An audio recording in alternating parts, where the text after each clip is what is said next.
It's news time. Information is power. Be current. The news headline: Efcc operatives invade Gbenga Daniels Conference Hotel, Sçrāb, rob and torture guests. The news in full.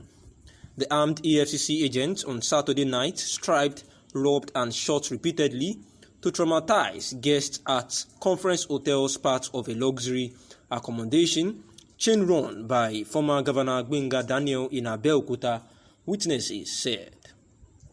The officers reportedly arrived just before midnight on Saturday and operated well into the early hours of Sunday morning, witnesses said. They forcibly broke into the guest rooms unannounced and stripped them of any dignity. People's Gazette had in a description that matches the agency's recent descent into conduct bereft civil liberties considerations.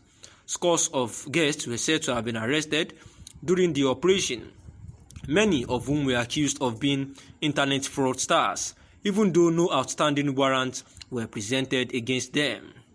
An award ceremony that was going on at the hotel was disrupted, but additional details of the raid remained unclear. The accused, a friend of one of the witnesses, Emmanuel, of being a Yahoo boy, and stripped him and his girlfriend. A witness told the Gazette on Sunday morning. They were also robbed of their money and phones before being badly tortured.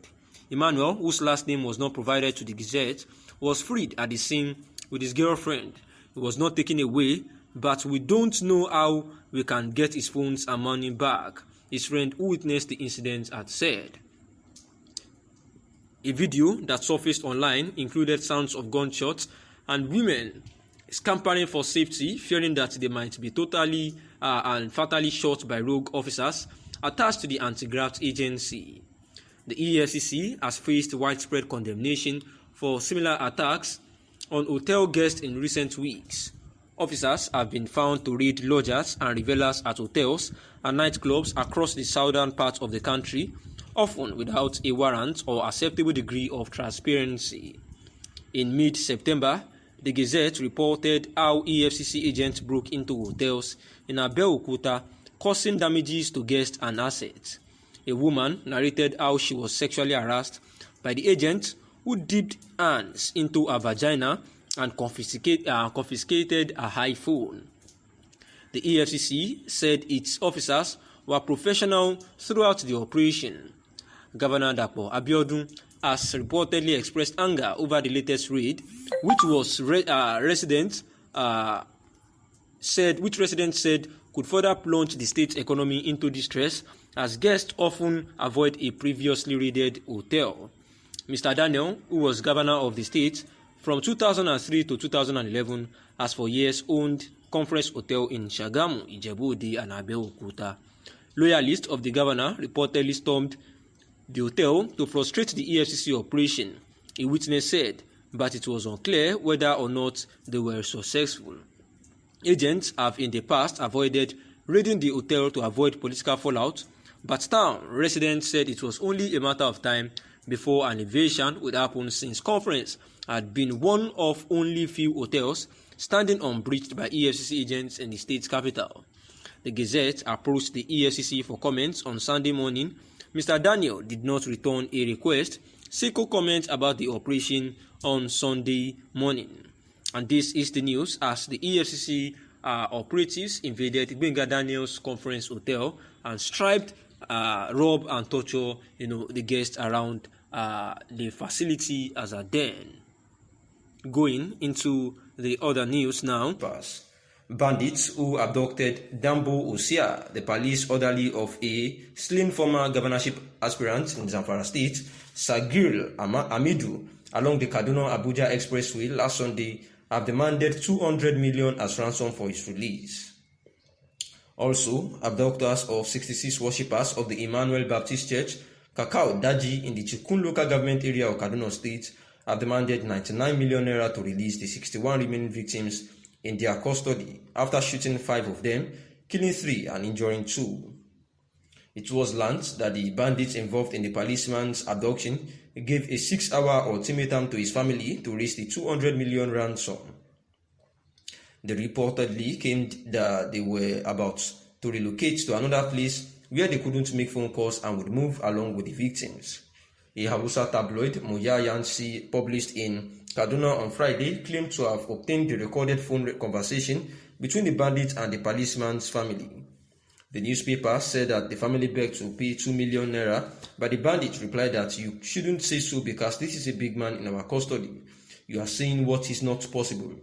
The gunmen were annoyed when the family pleaded that they could afford to pay only 2 million naira, and the gunmen expressed their anger and gave the family a 6-hour deadline to pay the 200 million ransom the payment added.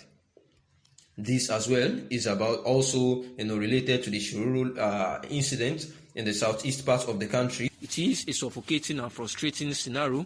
Excellence is sacrificed on the altar of mediocrity.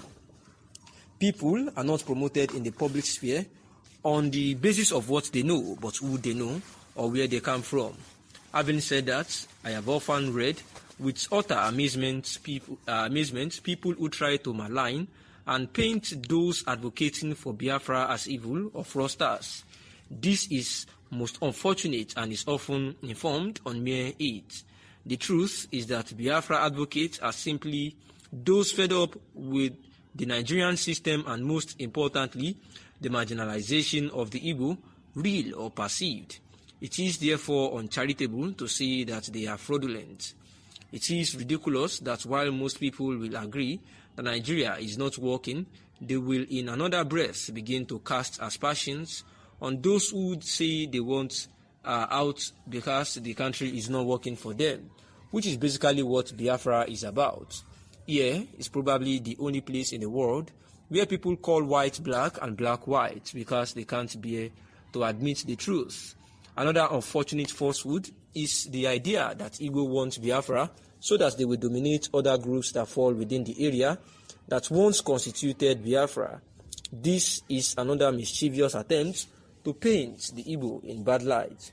While some of those who advocate for Biafra have continued to draw their map to include former Eastern region, some of us continue to insist that should there be Biafra, it ought to be an exclusively Igbo affair, and in any case, those who often make the hate-informed arguments about Igbo wanting to annex other groups ignore the fact that there are also people in those groups who are asking for Biafra.